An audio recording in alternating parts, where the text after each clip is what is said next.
Pasintabi, iniipon ng mga paring mangmang ang mga tiyanak na salot.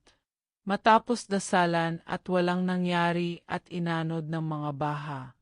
Ngayon kanilang i-reconfigure upang malabhan ay mapinturahan ang mga gasgas na manika at gasgas na mga mukha.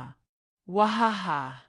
Kikolekta sa mga paring nga mangmang ang mga estatwa, aron pintalan ug labhan human kini mapasinaw ug makiskis. Aron halokan pag-usab sa mga mangmang sa Cebuano ug sa Kabisayan sa mga Pilipino. 8. Ayaw kahadlo, ni Kalisang. Wala ba ako magbahayag ni ini kanimo, ug magpahibalo ni ini? Ug kamo ang akong mga saksi. Aduna bay laing Dios gawas kanako. Walay dakong bato.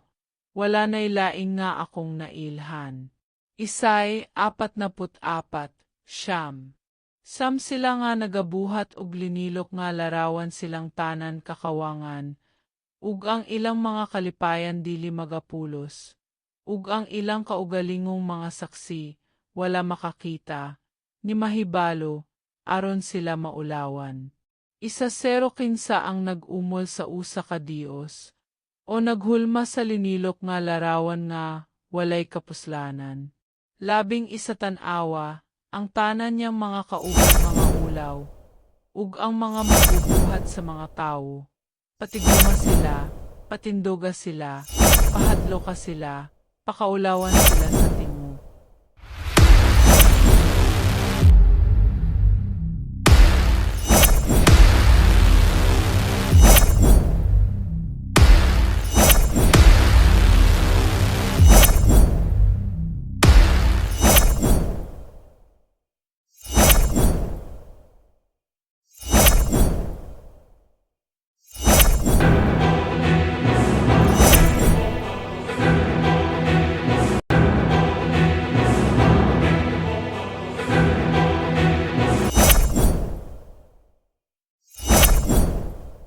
Ang mga magbubuhat sa mga tao, patiguma sila, patindoga sila, pahadloka sila, pakaulawan sila sa tingo.